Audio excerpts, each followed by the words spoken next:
Hello అండి, అందరికీ welcome to Padma Prasad vlogs. ఈరోజు రెసిపీ మసాలా చికెన్ కర్రీ చేశానండి. చాలా తక్కువ ఇంగ్రీడియంట్స్, చాలా తక్కువ టైంలో స్పైసీగా భలే వచ్చింది. కావాల్సిన పదార్థాలు: చికెన్ కర్రీ అంటే మనము హడావిడి చేసేస్తాం కదా, చూసారా ఎన్ని తక్కువ ఇంగ్రీడియంట్స్తో ఎలా చేసుకోవాలో చాలా ఈజీగా చేసేసుకోవచ్చు. చికెన్ని 1/2 kg తీసుకొచ్చానండి.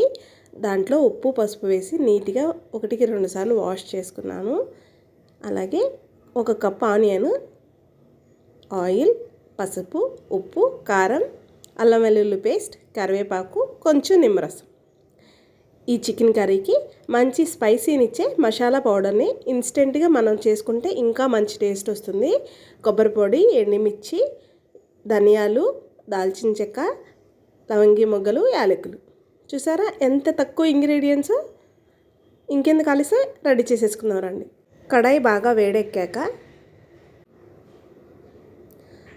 3 ఎండుమిర్చి, 4 యాలకులు, 2 స్పూన్లు ధనియాలు, 1 ఇంచు దాల్చిన చెక్క, 6 లవంగి మొగ్గలు, అలాగే 3 స్పూన్ల వరకు కొబ్బరి తురుము వేసానండి. మీ దగ్గర ఎండు కొబ్బరి ముక్కలు ఉన్నా కూడా వేసుకోవచ్చు. వీటన్నిటినీ కూడా దోరగా వేయించేసుకొని పౌడర్ చేసేసుకుంటే మనకి ఈ కర్రీకి మంచి స్పైసీనిచ్చే మసాలా పొడి రెడీ అయిపోయినట్టే. ఈ కర్రీ చాలా ఈజీగా 30 మినిట్స్లో అయిపోతుందండి. వేడివేడి అన్నంలో ఈ కర్రీ వేసుకొని తిని కొంచెం రసం పోసుకొని తింటే పొట్టకి భలే హాయిగా అనిపిస్తుంది. చూడండి, ఫ్రై అయిపోయింది. అన్నీ కూడా గోల్డెన్ కలర్ దాకా వచ్చేసాయి కదా. ఇప్పుడు సరిపోతుంది. ఇంక దీన్ని స్టవ్ ఆపేసుకొని చల్లారి పెట్టేసుకుందాము. వీటన్నిటిని కూడా నేను ఒక ప్లేట్లో వేసేసుకొని చల్లారి పెట్టేసుకుంటాను పక్కన. ఇప్పుడు కడాయి బాగా వేడెక్కి ఉంది కదండి. ఇప్పుడు దాంట్లోనే ఒక 5 స్పూన్ల వరకు ఆయిల్ వేసుకొని 1/2 kg చికెన్ వేసేసి ఒక్కసారి కలుపుకొని ఒక 5 నిమిషాలు అలాగే వదిలేస్తే కనుక చికెన్లోని వాటర్ అంతా కూడా రిలీజ్ అవుతుందండి. ఇప్పుడు ఒకసారి చూసారా, వాటర్ అంతా కూడా రిలీజ్ అయింది కదా. ఇప్పుడు ఒకసారి కలిపేసుకొని దీంట్లోనే 1 కప్పు ఉల్లిపాయ తురుము వేసుకుంటున్నానండి. ఉల్లిపాయలు నిలువుగా చీలుకుంటే కనుక ఈ కర్రీకి మంచి టేస్ట్ని ఇస్తుంది. అలాగే దీంట్లో 2 స్పూన్ల వరకు అల్లం వెల్లుల్లి పేస్ట్ కూడా వేసుకొని వీటన్నిటిని కూడా మొత్తం కలిసేటట్టు కలిపేసుకొని మూత పెట్టి ఉల్లిపాయ కూడా శాంతం మగ్గిపోయి చికెన్లో వాటర్ అంతా కూడా పూర్తిగా డ్రై అయ్యేదాకా మగ్గపెట్టేసుకోవాలి. మొత్తం అంతా కూడా నేను కలిపేసుకొని మూత పెట్టి ఒక 10 నిమిషాలు మగ్గపెట్టేసుకుంటాము. ఈ కర్రీ చాలా ఈజీగా అయిపోతుందండి, ఇన్స్టెంట్గా. ఈ లోపల మనం చల్లార పెట్టుకున్న మసాలా పొడిని ఒక రోట్లో కానీ లేదా ఇలా చిన్న దంచుకునే దాంట్లో కానీ వేసి ఇన్స్టెంట్గా దంచేసుకుంటే అక్కడక్కడ కొంచెం బరకగా తగులుతూ బాగుంటుంది. లేదు మీకు ఇలా ఇష్టం లేకపోతే కనుక మిక్సీ జార్లో అయినా వేసి దంచేసుకోవచ్చు. నాకు ఒక 5 మినిట్స్ అది మగ్గే లోపల నేను ఇలా దంచేసుకున్నాను అండి.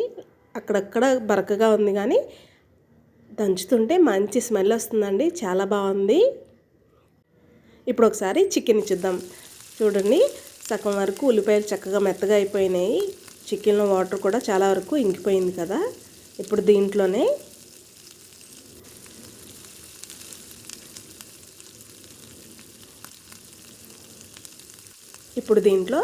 ఒక స్పూన్ పసుపు వేసుకొని అలాగే రుచికి సరిపడా ఉప్పు, ఒక రెబ్బ కరివేపాకు వేసి మొత్తం అంతా కూడా కలిసేటట్టు కలిపేసుకొని ఇంకొక 10 నిమిషాలు మగ్గపెట్టేసుకుందాం.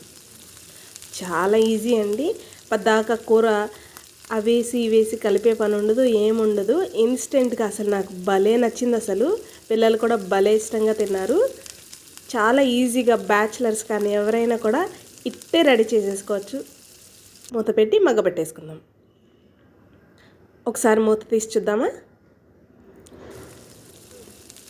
ఆయిల్ కూడా చక్కగా పైకి తేలింది. చికెన్లో ఉన్న వాటర్ అంతా కూడా ఎగిరిపోయి ఉల్లిపాయలన్నీ కూడా మెత్తపడి మనం వేసిన ఆయిల్ అలా పైకి తేలిందండి. అంటే చికెన్ చాలా వరకు కుక్ అయిపోయినట్టే. ఇప్పుడు మొత్తం ఒకసారి కలిపేసుకొని దీంట్లో ఇప్పుడు మనం 2 స్పూన్ల వరకు పచ్చికారం వేసుకుంటున్నాను. మీరు నార్మల్ కారం అయినా వేసుకోవచ్చు. పచ్చికారం వేయడం వల్ల కొంచెం కలర్ కూడా వస్తుంది కదా, బాగుంటుంది చూడడానికి కూడా. దీన్ని కూడా మొత్తం అంతా కూడా కలిసేటట్టు కలిపేసుకుందాము.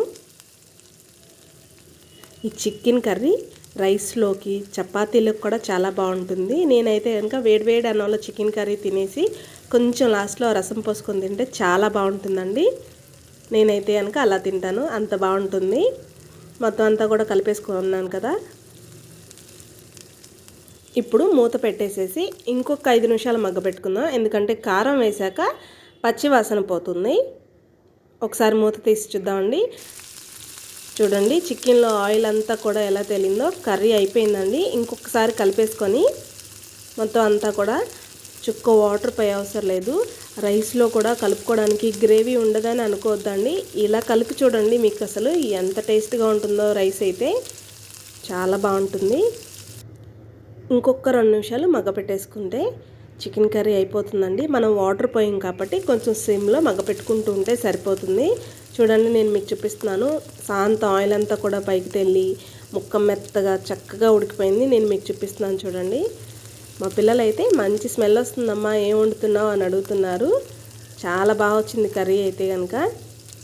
ఇప్పుడు మనం ఈ రెసిపీకి మంచి టేస్ట్ని ఇచ్చే మసాలా పొడి చేసి పక్కన పెట్టుకున్నాం కదా, ఆ పౌడర్ని అంతా కూడా వేసేసుకున్నాము. నేను ఈ కర్రీకి వరకు క్వాంటిటీకి చేశాను. అలాగే ఇప్పుడు దీంట్లో 2 స్పూన్ల లెమన్ జ్యూస్ కూడా వేసుకొని మొత్తం అంతా కలిపేసేసి జస్ట్ 2 మినిట్స్ కలుపుకుంటే కర్రీ అయిపోయినట్టే అండి.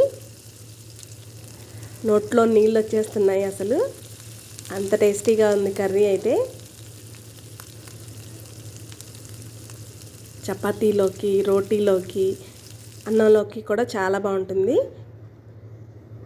మొత్తం అంతా కూడా కలిపేసుకున్నాం కదా. ఇప్పుడు దీంట్లోనే మనం కొంచెం కొత్తిమీర కూడా జల్లుకుంటే ఆహా, చూస్తుంటేనే నోట్లో నీళ్ళు వచ్చేస్తున్నాయి, అంత కమ్మగా ఉంటుంది కర్రీ. ఇప్పుడు మనం దీంట్లో కొంచెం కొత్తిమీర కూడా జల్లేసుకుందాం. అంతే అండి, చికెన్ కర్రీ అయిపోయింది. మసాలా చికెన్ కర్రీ చాలా ఈజీగా, టేస్టీగా, ఎక్కువ హడావిడి లేకుండా సింపుల్గా చేసేసుకున్నాము. నచ్చిందండి మీకు ఈ వీడియో? అయితే లైక్ చేయండి, మన ఛానల్ని సబ్స్క్రైబ్ చేసుకునండి. నేను మరిన్ని కొత్త వీడియోస్తో మీ ముందుకు వస్తూ ఉంటాను. మీరు కూడా ట్రై చేసి ఎలా వచ్చిందో నాకు కామెంట్ చేయండి.